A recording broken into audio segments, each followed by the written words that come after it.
ਸ਼੍ਰੀ ਅਮਰਨਾਥ ਬਰਫਾਨੀ ਸੇਵਾ ਦਲ ਵੱਲੋਂ ਸ਼੍ਰੀ ਰਾਮ ਕਥਾ 'ਚ ਕਥਾ ਵਿਆਸ ਗੋਪਾਲ ਮੋਹਨ ਭਾਰਦਵਾਜ ਜੀ ਨੇ ਉੱਤਰਕਾਂਡ ਦੇ ਪ੍ਰਸੰਗ ਸੁਣਾਏ।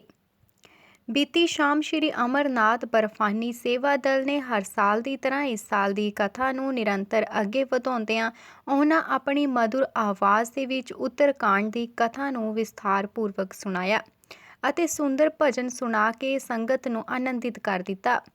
ਉਹਨਾਂ ਸ਼੍ਰੀ ਰਾਮ ਕਥਾ ਦੀ ਮਹਿਮਾ ਦਾ ਵਿਖਿਆਨ ਕਰਦਿਆਂ ਕਿਹਾ, ਜੋ ਲੋਕ ਕਥਾ ਦੇ ਵਿੱਚ ਵੱਡੀ ਸੰਖਿਆ ਦੇ ਵਿੱਚ ਆ ਰਹੇ ਨੇ, ਅੱਜ ਸ਼ਹਿਰ ਦੀਆਂ ਵੱਡੀਆਂ ਸ਼ਖਸੀਅਤਾਂ ਸ਼੍ਰੀ ਰਾਮ ਜੀ ਨੂੰ ਨਤਮਸਤਕ ਹੋਣ ਪਹੁੰਚੀਆਂ ਨੇ।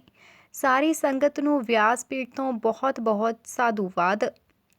ਕਥਾ 'ਚ ਪਹੁੰਚੀ ਸਾਰੀ ਸੰਗਤ ਬਹੁਤ ਹੀ ਭਾਗਸ਼ਾਲੀ ਹੈ, ਕਿਉਂਕਿ ਸੰਗਤ 'ਚ ਆਉਣ ਦਾ ਮਤਲਬ ਹੈ ਕਿ ਆਪ ਜੀ ਤੇ ਸ਼੍ਰੀ ਰਾਮ ਜੀ ਦੀ ਕਿਰਪਾ ਹੋ ਰਹੀ ਹੈ, ਕਿਉਂਕਿ ਉਸ ਦੀ ਕਿਰਪਾ ਬਗੈਰ ਸਤਿਗੁਰੂ ਦਾ ਅੰਸ਼ ਮਾਤਰ ਸੁਣਨਾ ਵੀ ਸੰਭਵ ਨਹੀਂ। ਅੱਜ ਦੀ ਕਥਾ 'ਚ ਸ਼੍ਰੀ ਅਮਰਨਾਥ ਬਰਫਾਨੀ ਸੇਵਾ ਦਲ ਦੇ ਅਹੁਦੇਦਾਰ ਹਾਜ਼ਰ ਸਨ। ਉੱਥੇ ਸ਼ਹਿਰ ਦੇ ਬਹੁਤ ਸਾਰੀਆਂ ਸ਼ਖਸੀਅਤਾਂ ਵੀ ਹਾਜ਼ਰ ਹੋਈਆਂ। ਇੱਥੇ ਇਹ ਵੀ ਵਰਣਨਯੋਗ ਹੈ ਕਿ ਆਈਆਂ ਸ਼ਖਸੀਅਤਾਂ ਜੋ ਕਥਾ 'ਚ ਨਤਮਸਤਕ ਹੋਣ ਆਈ ਸੀ ਨੂੰ ਸ਼੍ਰੀ ਅਮਰਨਾਥ ਬਰਫਾਨੀ ਸੇਵਾ ਦਲ ਵੱਲੋਂ ਯਾਦਗਾਰੀ ਚਿੰਨ੍ਹ ਭੇਂਟ ਕਰਕੇ ਸਨਮਾਨਿਤ ਕੀਤਾ ਗਿਆ। ਇਹ ਕਥਾ 15 ਅਗਸਤ ਸੁਤੰਤਰਤਾ ਦਿਨ ਵਾਲੇ ਦਿਨ ਯੱਗ 'ਚ ਪੂਰਨ ਆਹੂਤੀ ਪਾਉਣ ਦੇ ਨਾਲ ਸਮਾਪਤ ਹੋਵੇਗੀ। ਇਸ ਉਪਰੰਤ ਅਤੁੱਟ ਲੰਗਰ ਵੀ ਵਰਤਾਏ ਜਾਣਗੇ। ਕਥਾ ਸਮਾਪਤੀ ਉਪਰੰਤ ਨੇ ਨਿਊਜ਼ ਇੰਡੀਆ ਟਾਈਮ ਦੇ ਨਾਲ ਗੱਲਬਾਤ ਕਰਦਿਆਂ ਕੁਝ ਸ਼ਖਸੀਅਤਾਂ ਨੇ ਦੱਸਿਆ ਕਿ ਸਰਹੰਦ ਦੇ ਵੱਡੇ ਭਾਗ ਨੇ ਜੋ ਇੱਥੇ ਅਜਿਹੇ ਧਾਰਮਿਕ ਪ੍ਰੋਗਰਾਮ ਆਯੋਜਿਤ ਹੁੰਦੇ ਹੀ ਰਹਿੰਦੇ ਨੇ। ਅਸੀਂ ਆਯੋਜਕਾਂ ਦੇ ਧੰਨਵਾਦੀ ਵੀ ਹਾਂ ਅਤੇ ਸदैव ਸਹਿਯੋਗੀ ਬਣ ਕੇ ਹਾਜ਼ਰ ਹਾਂ, ਕਿਉਂਕਿ ਅਸੀਂ ਵੀ ਸਮਝਦੇ ਹਾਂ ਕਿ ਅੱਜ ਦੇ ਸਮੇਂ 'ਚ ਅਜਿਹੇ ਕਾਰਜਾਂ ਲਈ ਲੱਖਾਂ ਰੁਪਏ ਖਰਚ ਹੁੰਦੇ ਨੇ, ਜੋ ਸਹਿਯੋਗ ਦੇ ਨਾਲ ਹੀ ਸਿਰੇ ਚੜ੍ਹਦੇ ਨੇ।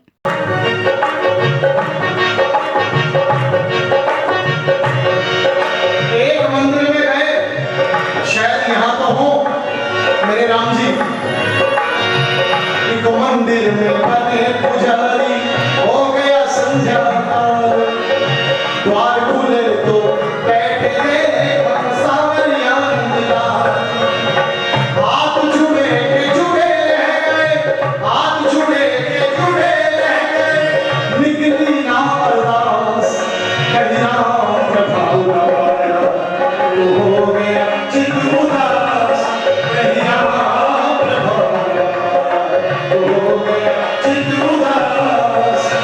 निज भूमि में एक समय बढ़ाने गया तो भगवान को कह बैठे, आज ये कैसा रूप बनाया इष्ट देव रघुनाथ, आज ये कैसा रूप बनाया इष्ट देव रघुनाथ। मेरे राम,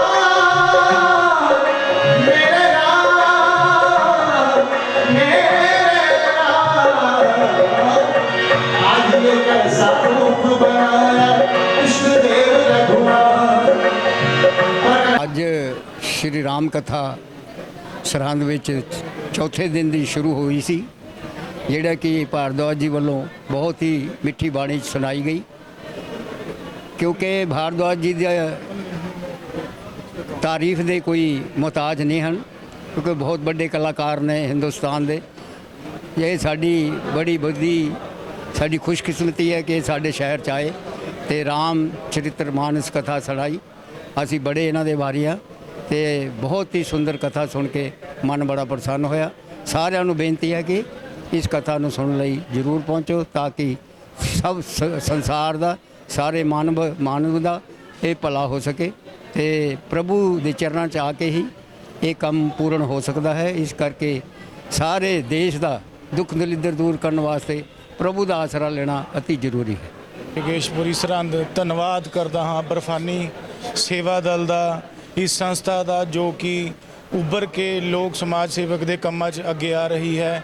ਇਹਨਾਂ ਨੇ ਸਵੇਰੇ ਕੈਂਪ ਵੀ ਲਾਇਆ ਕੋਵਿਡ ਵੈਕਸੀਨ ਦਾ ਅਤੇ ਹੁਣ ਕਥਾ ਕਰਾਈ। ਇਹ ਲੋਕਾਂ ਦਾ ਭਲਾ ਕਰ ਰਹੇ ਹਾਂ। ਮੈਂ ਬਹੁਤ ਧੰਨਵਾਦੀ ਹਾਂ, ਬਹੁਤ ਪ੍ਰਸੰਨਤ ਹਾਂ।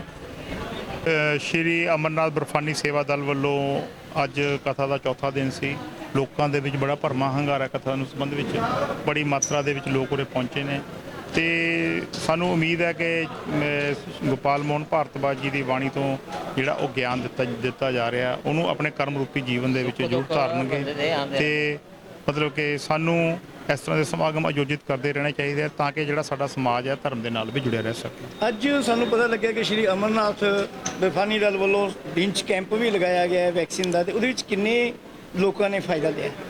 ਅੱਜ ਸ਼੍ਰੀ ਅਮਰਨਾਥ ਬਰਫਾਨੀ ਸੇਵਾ ਦਲ ਜਿਸ ਤਰ੍ਹਾਂ ਤੁਹਾਨੂੰ ਦੱਸਿਆ ਮੈਂ ਪਹਿਲਾਂ ਵੀ ਦੱਸ ਚੁੱਕਿਆ ਕਿ ਸ਼੍ਰੀ ਅਮਰਨਾਥ ਜਾ ਕੇ ਭੰਡਾਰਾ ਲਗਾ ਰਹੇ ਨੇ। ਉਸ ਤੋਂ ਬਾਅਦ ਹਰ ਸਾਲ ਰਾਮ ਕਥਾ ਦਾ ਆਯੋਜਨ ਹੈ ਜਾਂ ਹੋਰ ਵੀ ਧਾਰਮਿਕ ਪ੍ਰੋਗਰਾਮ ਕਰਵਾ ਰਹੀਆਂ ਹੈ ਸੰਸਥਾ ਸਾਡੀ।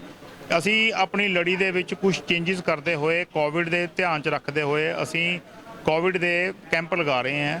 ਸਾਡਾ ਇਹ 11ਵਾਂ ਕੈਂਪ ਸੀਗਾ ਅੱਜ ਲਗਾਤਾਰ, ਤੇ ਅਸੀਂ ਸ਼ਹਿਰ ਦੇ ਲੱਖ ਖੁੰਝਿਆਂ ਦੇ ਵਿੱਚ ਡਿਸਟ੍ਰਿਕਟ ਐਡਮਿਨਿਸਟ੍ਰੇਸ਼ਨ ਦੀ ਹੈਲਪ ਨਾਲ ਸਾਡੇ ਹਲਕਾ ਵਿਧਾਇਕ ਸਰਦਾਰ ਕੁਲਜੀਤ ਸਿੰਘ ਨਾਗਰਾ ਜੀ ਦੇ ਨਾਲ ਅਸੀਂ ਟਾਈ ਅਪ ਕਰਕੇ ਟੀਕੇ ਲਵਾ ਰਹੇ ਹਾਂ, ਕਿਉਂਕਿ ਉਹਨਾਂ ਦੀ ਇੱਕ ਸੋਚ ਹੈ ਕਿ ਸਾਡਾ ਹਲਕਾ, ਸਾਡਾ ਸ਼ਹਿਰ ਤੇ ਸਾਡੇ ਸਾਰੇ ਪਿੰਡ 100% ਵੈਕਸੀਨੇਟ ਹੋਣੇ ਚਾਹੀਦੇ ਨੇ।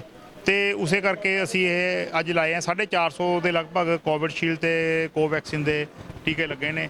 ਸਾਡੀ ਇਹ ਲੜੀ ਪਰੰਪਰਾ ਲਗਾਤਾਰ ਜਾਰੀ ਰਹੂਗੀ ਜਦ ਤੱਕ ਸਾਨੂੰ ਡਿਸਟ੍ਰਿਕਟ ਐਡਮਿਨਿਸਟ੍ਰੇਸ਼ਨ ਕੈਂਪ ਪ੍ਰੋਵਾਈਡ ਕਰੂਗੀ, ਤੇ 100% ਅਸੀਂ ਜਦ ਤੱਕ ਟੀਚਾ ਪੂਰਾ नहीं कर लेंगे ਅਸੀਂ ਇਹ ਕੈਂਪ लगाते रहांगे। हाँ जी स्वामी जी, आज के प्रसंग के बारे में थोड़ा सा संक्षेप में। नागपाल जी, सबसे पहले तो आप सबका साधुवाद। आप लोग ये बहुत पवित्र कार्य कर रहे हैं। जो किसी भी कारण से रामकथा में नहीं आ सकते, उस कारणों में एक आलस्य भी हो सकता है, उस कारणों में घरेलू काम भी हो सकते हैं, उस कारण में शारीरिक मजबूरियां भी हो सकती हैं, लेकिन जो घरों में बैठे हैं उन सभी को जय सिया राम। जैसा आपने कहा कि आज की कथा में, तो ये उत्तरकांड की कथा दिन प्रतिदिन दिव्याति दिव्य है। आज की कथा में भगवान शंकर ने जब सारी कथा सुनाई तो माता पार्वती कहती हैं धन्य धन्य मैं धन्य धन्य हो गई, कृतकृत्य हो गई। परंतु आज एक प्रश्न उठा कि हे प्रभु, आपने कहा कि जब ये सारी कथा गरुड़ जी ने कागभुषुंडी जी से सुनी, तो महाराज आज मेरा एक प्रश्न है कि करोड़ों ज्ञानियों में से कोई एक विज्ञानी होता है, और बहुत विज्ञानियों में से, करोड़ों में से कोई एक तत्वदर्शी महान वेत्ता होता है। उन तत्वदर्शियों में से कोई एक अनन्य भक्त उत्पन्न होता है। तो इतनी बहुत कठिनता से मिलने वाली भक्ति को एक काग शरीर ने कैसे पाई, एक कौवे ने कैसे पाली? गरुड़ जैसा महाज्ञानी जो भगवान का निज पार्षद है, वो जाकर के काग से कथा सुनता है। ये बड़ी असमंजस वाली बात है। इस शंका का मेरा समाधान कीजिए। तो भगवान शंकर ने कहा कि पार्वती, वो रूप में काग है, वस्तुतः उसके हृदय में राम ही विराजमान है। उसके मुख से मेरे राम जी ही बोलते हैं। ये मैंने प्रत्यक्ष अनुभव किया है। जब तुम सती रूप में शरीर छोड़ करके चली गई थी, तो हे प्रिय, तुम्हारे विरह में मैं स्थान स्थान पर भटकता हुआ उस दिव्य स्थान पर पहुंचा जहाँ कागभुषुंडी बाबा रहते हैं। तब मैंने हंस का रूप बना करके बहुत दिनों तक उस कथा को सुना। तब मुझे उसका पूर्ण परिचय हुआ कि ये काग के रूप में बहुत बड़े परमहंस महात्मा हैं। आज की कथा ये। ਕੈਮਰਾਮੈਨ ਆਕਾਸ਼ਦੀਪ ਦੇ ਨਾਲ ਚੰਦਰ ਨਾਗਪਾਲ ਦੀ ਵਿਸ਼ੇਸ਼ ਰਿਪੋਰਟ।